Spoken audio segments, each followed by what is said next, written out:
उत्तर प्रदेश में एक बड़ा सर्वे शुरू होने जा रहा है। तारीख तय हो चुकी है 22 मई, लेकिन इस बार गिनती सिर्फ लोगों की नहीं, कुछ और भी होने वाला है, और वो भी एक खास तरीके से।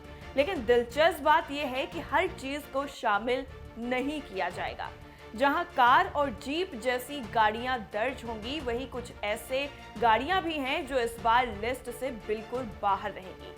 आखिर ऐसा क्यों किया जा रहा है, इसके पीछे क्या सोच है और इससे क्या बदल सकता है, ये जानना अभी तक बाकी है। सरकार की इस नई तैयारी में कई ऐसे पहलू हैं जो आगे चलकर बड़ी तस्वीर साफ कर सकते हैं। लेकिन फिलहाल ये सर्वे अपने साथ कई सवाल और उत्सुकता जरूर लेकर आ रहा है। तो चलिए सब कुछ आपको पूरा बताते हैं। दरअसल देश में 1.5 दशक बाद होने जा रही जनगणना का पहला चरण यानी हाउस सर्वे 22 मई को उत्तर प्रदेश में शुरू होगा। इससे पहले 7 मई से स्वगणना यानी खुद ही ऑनलाइन सारा विवरण भरने का विकल्प मिलेगा। इस दौरान 33 बिंदुओं पर जानकारी जुटाई जाएगी। इसमें वाहन भी शामिल हैं।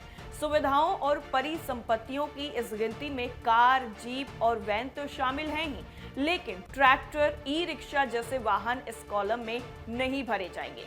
जनगणना काम निदेशालय की तरफ से प्रदेश भर में सुपरवाइजर, प्रगणक एवं अन्य स्टॉक होल्डर्स का प्रशिक्षण कराया जा रहा है। इस दौरान अहम फोकस हाउस सर्वे में पूछे जाने वाले 33 सवालों या फिर और भी तमाम चीजों पर होने वाला है।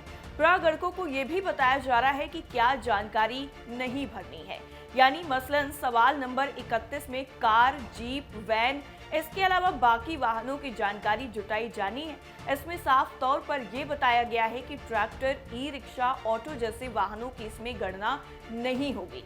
विभाग के एक अधिकारी का कहना है कि पूरी प्रक्रिया के दौरान ध्यान सुविधाओं एवं परिसंपत्तियों की गिनती पर होता है।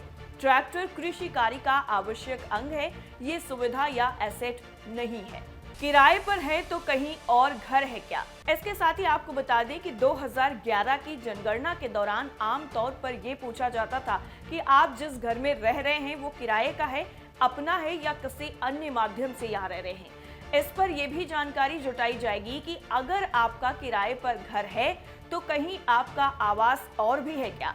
इस सवाल का विस्तार करने की वजह आवास की आवश्यकताओं का आकलन करना है, जिसके आधार पर आवासीय योजनाओं की आगे दिशा तय होगी।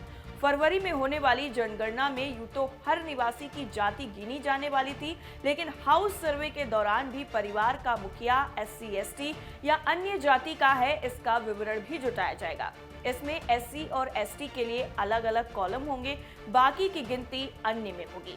यह भी बताया जा रहा है कि SC में केवल हिंदू, सिख एवं बौद्ध धर्म के अनुयायी शामिल होंगे।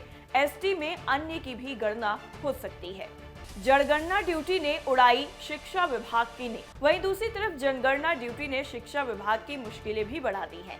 दरअसल टीचरों के बाद अब अधिकारी भी चिंतित हैं, क्योंकि कई जगह सभी टीचरों की ड्यूटी लगने से स्कूल बंद होने जैसी स्थिति बन गई है।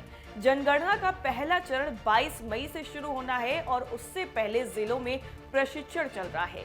इसी दौरान स्कूल चलो अभियान का दूसरा चरण 1 मई से शुरू हो गया है, जिसमें आउट ऑफ स्कूल और ड्रॉप आउट स्कूलों की पहचान कर नामांकन कराना प्रमुख लक्ष्य है। लेकिन जब स्कूलों के टीचर ही जनगणना काम में चले जाएंगे तो ना पढ़ाई हो पाएगी, ना अभियान के लिए स्टाफ बचेगा और MDM जैसी योजनाएं भी बंद हो जाएंगी। कई जिलों के BSA ने लिखी चिट्ठी। इसी वजह से कई जिलों के BSA ने DM को पत्र लिखकर समाधान की मांग की है। दरअसल फर्रुखाबाद के BSA विश्वनाथ प्रताप सिंह ने बताया कि खंड शिक्षा अधिकारियों से सूचना मिली है कि कई विद्यालयों के सभी शिक्षक मकान गणना में लगाए गए हैं, जिससे स्कूल बंद हो रहे हैं। उन्होंने प्रधान अध्यापक और इंचार्ज अध्यापक को ड्यूटी से मुक्त रखने की अपील की है।